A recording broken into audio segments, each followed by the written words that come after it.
नमस्कार, आप देख रहे हैं दैनिक खबर लाइव। हिंदी फिल्म इंडस्ट्री में कुछ विलेन ऐसे हुए हैं जिन्हें पर्दे पर देखना सामान्य पब्लिक के लिए डरावना एक्सपीरियंस होता था। फिल्म में अगर ये विलेन है तो हीरो के लिए खैर मनाई जाती थी कि किसी तरह इसके हाथों पिटने से बचा जाए। हाँ, अगर सामने धर्मेंद्र जैसा दमदार हीरो हो तब बात अलग है। आज हम बात करने वाले हैं एमबी शेट्टी की। एमबी शेट्टी हिंदी सिनेमा के एक ऐसे ही खलनायक हैं जिनके हाथों न जाने कितने हीरो ने मार खाई है। विलेन पर भारी पड़ने वाले धर्मेंद्र जैसे हीरो भी एमबी शेट्टी से 2-4 हाथ खा ही लिया करते थे।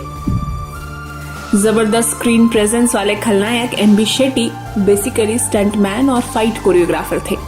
फिल्मों में उनकी मेन विलेन के हेंचमैन या तुरुप के इक्के के तौर पर उनकी एंट्री होती थी।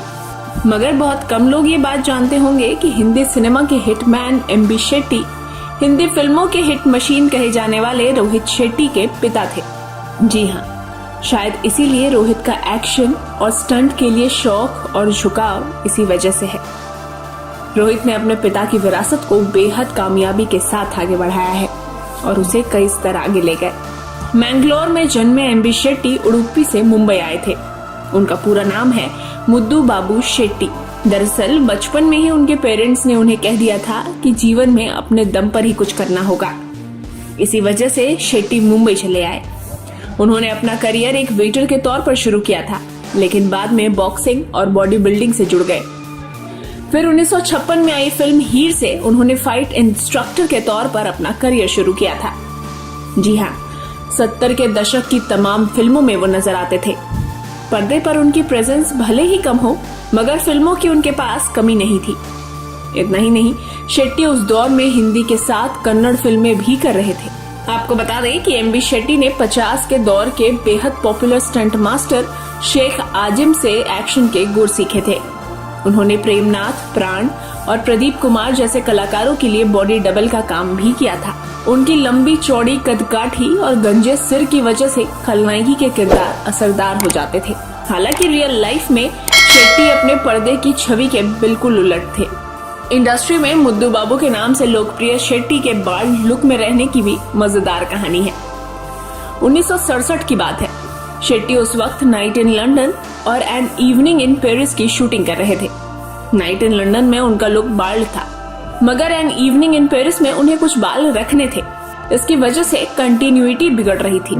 लिहाजा एन इवनिंग इन पेरिस के डायरेक्टर शक्ति सामंत ने अपनी फिल्म में भी उनका लुक बाल्ड ही कर दिया। और मजे की बात ये रही कि नाइट इन लंदन नहीं चली, मगर an evening in Paris hit रही। इसके बाद शेट्टी का बाल्ड लुक परमानेंट हो गया। वहीं शेट्टी के पर्सनल लाइफ पर नजर डालें तो एमबी शेट्टी ने एक नहीं बल्कि 2 शादियां की थी।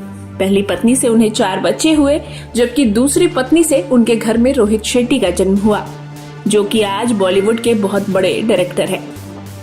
पिता के नक्शे कदम पर चलते हुए रोहित को भी एक्शन डायरेक्टर बनने का शौक चढ़ा और आज उनकी गिनती सबसे बेहतरीन और काबिल डायरेक्टर्स में की जाती है। अब आपको बेटे रोहित शेट्टी की नजर से उनके पिता को दिखाते हैं। एक इंटरव्यू के दौरान रोहित शेट्टी ने बताया कि उन्होंने कई बार अपने पिता को खून के धब्बों और शरीर पर टांकों के साथ घर आते देखा है, जो काफी डरावना होता था।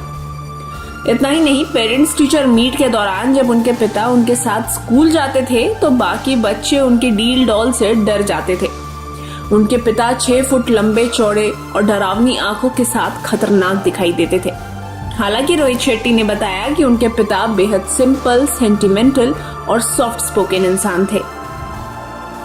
आपने फिल्मी दुनिया में एक दूसरे के साथ मनमुटाव के कई किस्से सुने होंगे, लेकिन क्या आप जानते हैं कि अपने अहम के चक्कर में एमबी शेट्टी ने 49 साल पुरानी ऑल टाइम ब्लॉकबस्टर फिल्म को छोड़ दिया था। क्या है ये मजेदार किस्सा, चलिए आपको बताते हैं। रोहित शेट्टी ने एक इंटरव्यू में बताया कि आखिर वो क्या बात थी जिसके कारण उनके पिता ने ब्लॉकबस्टर फिल्म को छोड़ दिया था।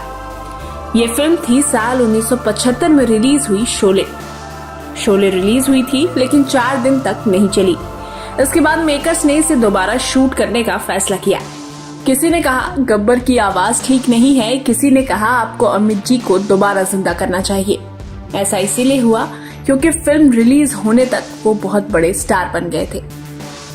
रोहित शेट्टी ने बताया कि उनके पिता यानी एमबी शेट्टी रेगुलर बेसिस पर रमेश सिप्पी के लिए स्टंट कोरियोग्राफ करते थे। लेकिन इस फिल्म के लिए उन्होंने यानी रमेश सिप्पी ने ट्रेन सीक्वेंस को शूट करने के लिए भारत के बाहर से टीम बुलाई थी। इस बात से एमबी शेट्टी खुश नहीं थे, इसीलिए उन्होंने अपने गुरूर को ऊपर रखा और शोले का हिस्सा नहीं बनने का फैसला किया। रोहित ने बताया कि उनके पिता को कभी इस बात का पछतावा भी नहीं था, क्योंकि उन्होंने अपने करियर में बहुत सारी फिल्में की थी। लेकिन कामयाबी की बुलंदियों पर रहने वाले एमबी शेट्टी की जिंदगी में कुछ ऐसा हुआ जिसने सब बर्बाद कर दिया। एक फिल्म के सेट पर हुए हादसे ने उन्हें बदल कर रख दिया। इस दुर्घटना ने एमबी शेट्टी को बंगले से रोड पर ला दिया। उनका बंगला, गाड़ी और सारी सेविंग्स सिर्फ एक फिल्म के चलते खत्म हो गई। 1980 में एक फिल्म आई थी, बॉम्बे 405 माइल्स। इस फिल्म में विनोद खन्ना, शत्रुघ्न सिन्हा और जीनत अमान मेन रोल्स में थे।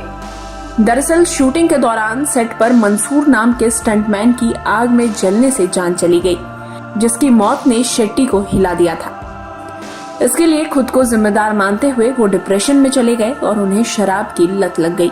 आखिरकार साल 1982 में उनका 51 साल की उम्र में लिवर खराब होने की वजह से निधन हो गया था। हिंदी सिनेमा की कई कल्ट एक्शन फिल्मों को मिलाकर उन्होंने तकरीबन 700 फिल्मों में एक्शन डायरेक्शन किया, जिनमें डॉन, द ग्रेट गैम्बलर, त्रिशूल और दीवार जैसी फिल्में शामिल हैं। फिलहाल के लिए बस इतना ही। बॉलीवुड जगत के पुराने कलाकारों से जुड़ी स्टोरीज के लिए बने रहे दैनिक खबर लाइव के साथ। और आगे आप किस विलन के बारे में जानना चाहते हैं, उनका नाम कमेंट सेक्शन में जरूर लिखें। अगर आपको हमारी वीडियो पसंद आई हो तो लाइक करें, शेयर करें और सब्सक्राइब करना न भूलें।